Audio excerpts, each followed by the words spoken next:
Between the years 1977 and 1988, the first part of the Great Biker War between members of Hells Angels MC and Bullshit MC was fought in Denmark. It caused 12 people to die and made Hells Angels Denmark the leading motorcycle club in Scandinavia. This was the first biker war in Scandinavia, a war that would later evolve into the war between Hells Angels and Bandidos, in what has been dubbed the Great Nordic Biker War. Den første danske rockerkrig. The Nordic biker culture emerged in Sweden with the establishment of numerous motorcycle clubs in the late 1960s and early 1970s. In the 70s there were also biker gangs in Copenhagen, but they were not very well organized and often brawled with each other. In Danish they were called rockere. These groups were inspired by the British rocker subculture, and Danish clubs became increasingly influenced by developments in the United States and began to refer to themselves as bikers. The term rockere is still commonly used by the police and media in Denmark to refer to what they call the outlaw motorcycle subculture, or the 1%ers.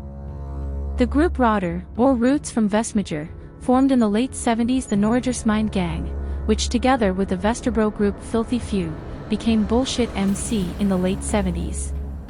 At about the same time, the motorcycle clubs Galloping Goose, Dirty Angels, Nomads and Iron Skulls merged to form the Union, who later would become the first Hells Angels chapter in Scandinavia. A conflict between the two rivaling clubs were now imminent. Altså, jeg har haft nogle diskussioner med mine, da jeg var yngre med mine forældre, på et tidspunkt, hvor de har sagt, hvis du har den attitude, så rører du i fængsel, når du bliver stor, ikke? Og så sagde jeg, så tager jeg også bare det. Det har jeg været ude for, da jeg var 16-17 år. Så det har ikke været sådan helt uventet, men det har jeg taget med. The Union's first meeting with the Hells Angels was when one of their motorcycles broke down when traveling in Europe. They got help to fix their motorcycle from a Hells Angel chapter nearby, and this became the seed that started Hells Angels in the Nordic countries. 4 Mercedes-biler med en gruppe tyskere er på vej fra Hamburg til København. De er alle medlemmer af Hells Angels internationale broderskab og skal undersøge, om der er grundlag for en afdeling i Danmark. I 1978 har 4 af de stærkeste danske rockergrupper sluttet sig sammen for at blive Hells Angels. Danskerne har forberedt et stort party for de tyske engle. Det udvikler sig i løbet af aftenen til et slagsmål i klubhuset. Men næste morgen tager tyskerne afsted igen med hilsenen "See you motherfuckers", og 2 år senere er danskerne blevet optaget som Hells Angels. And the Union MC now became Hells Angel Prospects. While being prospects of Hells Angels, a member of the former Union MC, now MC Denmark Prospect Club, was kicked to death by his biker brothers. I 1979 falder rockeren Søren Langballe i unåde hos klubben i Titangade og bliver udstødt, da de andre i gruppen er på vej til at blive fuldgyldige medlemmer af Hells Angels internationale broderskab. Den type person, som ham Søren var, Søren Hul i hår hedder han, jeg vil sige, han var så farlig, så jeg tror ikke bare, den mand tror jeg ikke bare, man kunne have givet en almindelig røvfuld, hvis den var. Altså, det foregik til en fest, hvor folk var fulde i forvejen, ikke? Og når folk er fulde, ikke, så kan ting udvikle sig. Og så var der nogen, der ville give dem en røvfuld, og den tog så overhånd.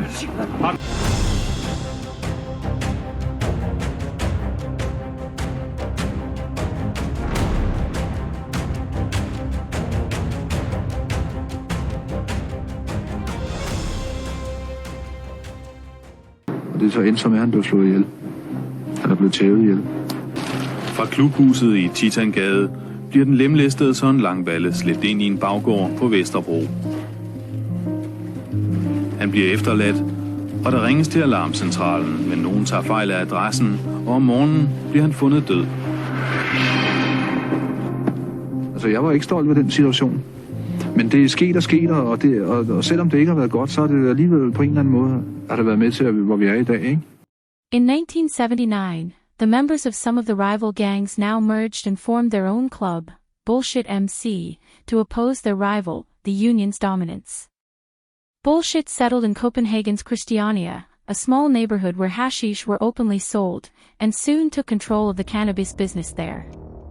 A conflict between the two dominant biker clubs in Denmark now seemed inevitable, and this was the beginning of the First Danish Biker War. The first death in this war had happened already in 1977 when Kim Mortensen, a 24-year-old, became the first to die in the conflict. As a member of the Norges Mind gang, later Bullshit MC, he was shot during the group's ambush of the nomads at a pier in Copenhagen. The killing was ruled as self-defense by the court, and the charge against the nomads member Uppbeat was dropped. It would only take 6 more days before the second death happened. This time it was Kim Mortensen's friend, Johnny Jensen, who was shot and killed. Lars Welling, who had connections to the Union gang, was sentenced to 2 years in prison for the murder and earns the brand Filthy Few on his vest when he becomes a member of Hells Angels later. On the night of September 24, 1983, at 3:15, 3 Bullshit members and a friend entered the restaurant Soppermeniden in Osterbro. It was Steen Gerbo Grander and Flemming Hald Jensen who first entered the restaurant. This restaurant was in Hells Angel territory, and the 3 Bullshit members were attacked by 4 Hells Angels members with knives and bottles, killing Grander and Jensen, while the third, Michael Peter Enoch, was seriously injured. The criminal police investigated the double murder, and several members of Hells Angels were arrested, including the suspected killer, Bent Svein Nielsen. On September 21, 1984, he was sentenced to 16 years in prison for the double murder. Henrik Cruz Jensen was sentenced to 5 years in prison, while Hungsi Hansen was sentenced to 4 years for complicity in the killings. After this, there were multiple shootings between the two clubs. After one of the shootings, this time against Hells Angels headquarters, the president of Bullshit, nicknamed Mackerel, had been pointed out as the perpetrator behind the shooting. Bullshit provokerer ved flere lejligheder Hells Angels og skyder ind i deres klubhus.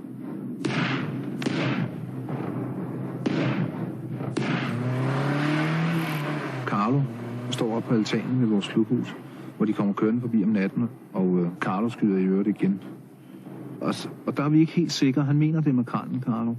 Men så får vi nogle efterretninger en uge efter af en pige, som kender nogen derude.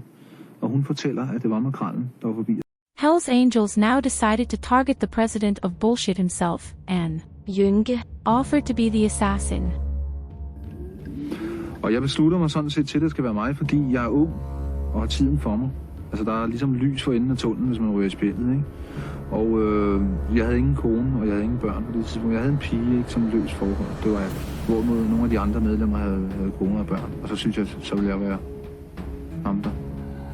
He hid in a van close to the home of Mackerel.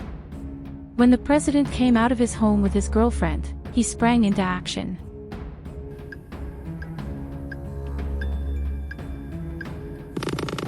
Jeg sender en salve på 5-6 skud hen mod midten af vognen, og jeg mener, jeg rammer ham. Han ryger i hvert fald. Og så løber jeg rundt omkring døren, og der hænger han halvvejs ud af døren, og der tømmer jeg maskinpistolen i ham. Og han er død. Og det er meget brutalt, men sådan slår man folk ihjel.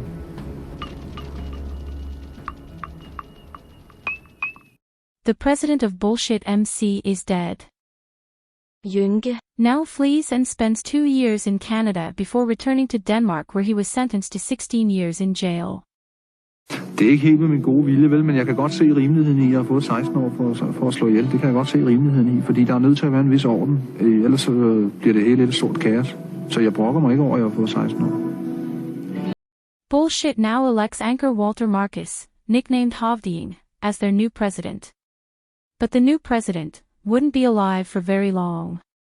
The 38-year-old president met his fate at the Christiania pub, Nemo, 3 days before Christmas Eve in 1985. He was killed by 8 bullets. Ludvig har aldrig tilstået mordet på bullshitteren Høvding, der blev dræbt en tidlig morgen på Christiania på værtshuset Nemo. Ja, en ting, der ligger fast, det var, at der var Høvding blev skudt.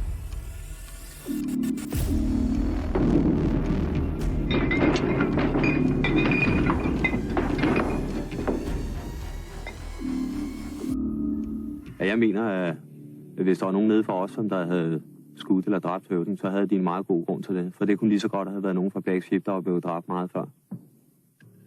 Og så er jeg glad for, at det var dem, der stillede skoene, og ikke os. A local man was also killed in the shooting, shot through his mouth. The shooting happened in Christiania, a neighborhood that was considered bullshit territory, a shooting the Danish media dubbed an execution. According to the people questioned by the police after the shooting, the Hells Angel prospects were the only one that shot. The police became interested in the MC club, Black Sheep, after the shooting, a group that at the time were Hells Angel prospects, and later became full members and the second Hells Angel chapter in Denmark. The police arrested René Notteskov Ludvigsen and Ole Bonnesen Nielsen, with the nicknames Ludvig and Oost, both members of the MC club Black Sheep. They have always claimed they shot in self-defense. In 1986, both were convicted and sentenced to 16 years in prison. But the mysterious third man involved was never named or arrested by the police. In 2002, in the Danish newspaper Ekstrabladet revealed the name of the third man involved, Dan Ling. In the interview, he confirms that he was involved and gave his version of the event. He says, "We had patrolled around the city to find out if bullshit was up to something. As prospects, we were responsible for the safety when Hells Angels held a 5-year anniversary celebration a week later. In the middle of the night, we ended up at Christiania, where we stopped to listen to some gossip. Suddenly, 3 bullshit members walked in the door. According to Dan Ling, one bullshit member sat cross-legged on a chair near Oost, while the others gathered at the bar, near a table with some people we didn't know who were. It was Oost that shot out of his pocket when the guy on the chair pulled a weapon, and Hovding had drawn his pistol, but Oost was quicker. Provo Canute also pulled his pistol and pointed it at the head of Ludvig, but it clicked and didn't fire. After that, Oost and Ludvig emptied their magazines. They hit Hovding and the young guy who had drawn a knife. It all happened very spontaneously, it was not an assassination." He continues, "When it was later established that the bullshit members were unarmed, it must be because they had time to remove the evidence before the police arrived. Both Hovding and Provo Canute were armed, and they were the first who pulled their guns." This is Dan Ling's version of the double murders in Christiania, a version he says he gave to his contact person at the police, Tony Christensen, already in the spring of 1991. "I'm the unknown third person from Christiania. I told this myself to the police in 1991, but they would not prosecute me. Instead, the police recruited him as a police agent." The article where he is interviewed is in the description below, but unfortunately only in Danish. Later that year, the Hells Angel member, Hindholm, Michael Nikolai Nielsen dies, after being shot in the throat by bullshit member Peter Panic Espensen at the Copenhagen restaurant Rio Bravo. Panic Peter was acquitted of manslaughter and freed under the law on self-defense, because according to the court, he shot in fear and agitation over Hells Angels' previous murder on a bullshit member, meaning Hovding. In 1986, Jan Sundberg, another member of Bullshit, was killed in front of the Bullshit clubhouse. He was assassinated by Nick Jacobsen with the nickname Lærling, apprentice, who later became a member of Hells Angels. He was sentenced to life in prison, which usually was between 16 and 18 years in Denmark at the time. The year after, the Bullshit member Paul Blabjerg Lillebror was gunned down at work, while delivering beer to a shop in Valby. A member of the Hells Angels support group The Morticians, Karsten Breslov, was sentenced to 16 years in jail for the murder. The same year, Niels Åge Albrecht, a 28-year-old man, disappeared without a trace. 10 months later, the police found his body cast in the concrete floor of Bullshit's clubhouse in Christiania. He had been shot dead in the house, when Panic Peter had fired his weapon, according to him, by accident. A total of 9 people were convicted of complicity. On July 1, 1988, the last president of Bullshit MC, Jan Kroll-Linde, called Hells Angels headquarters at Titan Street and said, "We have sold the clubhouse and burned our vests. The war is over." The war between the two clubs ended with 12 people losing their lives, 8 from Bullshit, 3 whom were presidents, 1 from Hells Angels, as well as 3 people who just happened to be in the wrong place at the wrong time. Hells Angels in Denmark has the record of the most murders by any Hells Angels chapter in Europe. I Danmark er vi nok lidt mere belastet, end vi er andre steder omkring i Europa, men det er ikke nogen fordel at gøre noget kriminelt for at blive medlem af Hells Angels. Tværtimod, hvad vi er med en person, vil jeg hellere have folk, der rent straffetest. Så længe at, jeg tror det er 7 af dem, der sidder fængslet for drab, det er 3 for dobbeltdrab, 5 for drabsforsøg, 2 for vold med døden til følge, 50 for andre voldsforbrydelser, altså 50 tilfælde af voldsforbrydelser findes der derudover, plus en masse sager med narkohandel osv., så må man jo sige, at medlemmerne af denne forening selv har givet anledning til den omtale. In 2020, Jønke, was kicked out of Hells Angels after being a member for 40 years, and in an interview in the newspaper, Avisen, he says, "It was probably because I was no longer as much present in the club as before. A small group managed to sneak up on me and I was thrown out in a way that most of all resembled a coup." He now lives at a secret location in Denmark.